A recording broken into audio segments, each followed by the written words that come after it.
Have you ever wondered how a single stretch of water could influence the price of gasoline, the cost of groceries, and even the stability of the global economy? Every day, thousands of ships transport the resources that keep modern civilization running.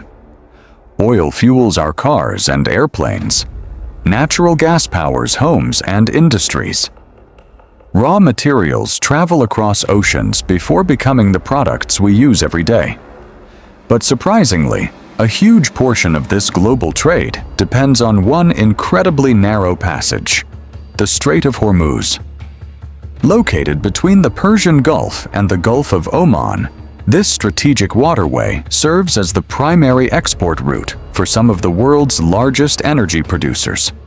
Countries including Saudi Arabia, the United Arab Emirates, Iraq, Kuwait, and Qatar rely heavily on it to move their oil and liquefied natural gas to international markets.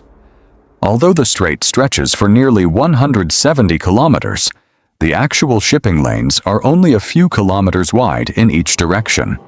This creates one of the busiest and most vulnerable maritime choke points on Earth. Every day, millions of barrels of oil pass through these narrow waters, making the region essential to global energy security. Because so much of the world's energy supply depends on this single route, even a temporary disruption can send shockwaves across international markets. Political tensions, military conflicts, or accidents involving large vessels can slow or halt shipping traffic. When that happens, oil prices often rise within hours, affecting transportation costs, manufacturing, food prices, and economies around the globe. For decades, governments, engineers, and economic experts have searched for ways to reduce this dependence. Pipelines help, but they cannot replace the enormous carrying capacity of ocean-going supertankers. Existing ports also remain tied to the geography of the Persian Gulf. But what if there were another solution? Imagine a massive artificial canal cutting through rugged mountains and connecting the Persian Gulf directly to the Arabian Sea.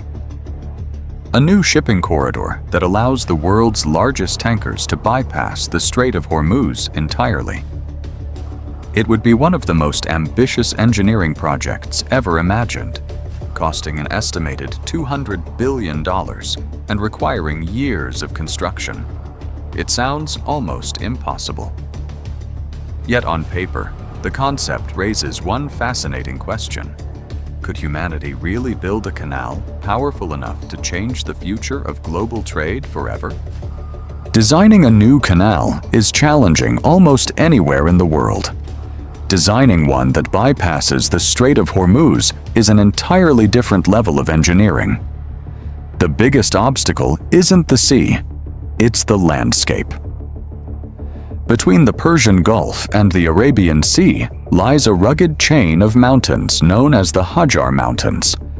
Towering cliffs, deep valleys, fractured limestone, and harsh desert conditions make this one of the most difficult environments on Earth for large-scale construction.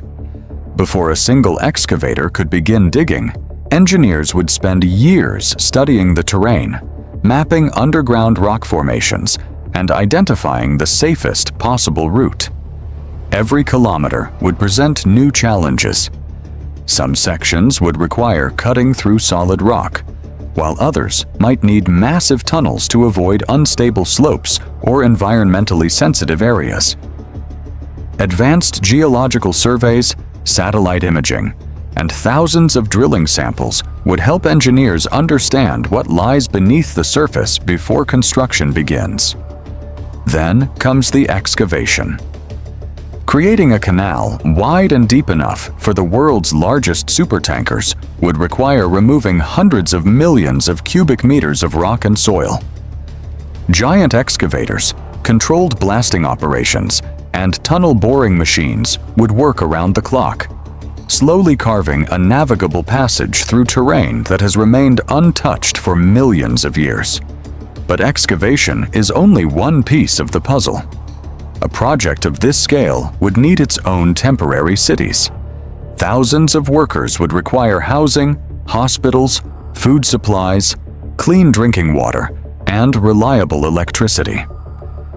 Because the region has limited freshwater resources, large desalination plants would likely be built to convert seawater into drinking water.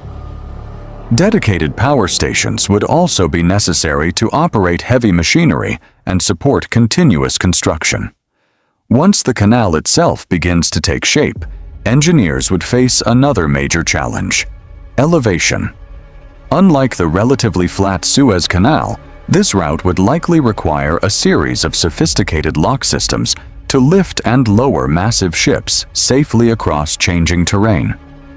These enormous structures would have to withstand immense water pressure while operating with remarkable precision. When complete, the canal would represent one of the largest civil engineering projects ever attempted, combining advanced surveying, heavy excavation, tunneling, marine construction, and hydraulic engineering into a single mega project. But even if the technology exists to build it, one enormous question remains. Who would be willing to spend nearly $200 billion on a canal that could reshape global trade for generations?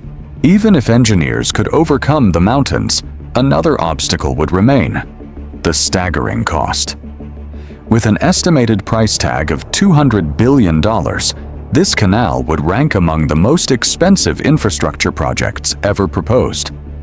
Financing it would require an unprecedented level of international cooperation, involving governments, sovereign wealth funds, private investors, and global shipping companies.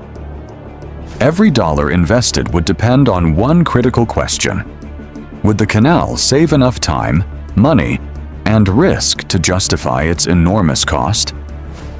Construction alone could take close to a decade. The first years would focus on excavation, blasting through solid rock, stabilizing mountain slopes, and building access roads into remote terrain. Specialized tunnel boring machines would grind through the hardest sections of the mountains, while fleets of heavy excavators and dump trucks worked day and night to remove millions of tons of rock. As excavation progressed, engineers would begin transforming the rough channel into a modern shipping corridor. Massive reinforced concrete walls would strengthen vulnerable sections of the canal, while waterproof membranes and drainage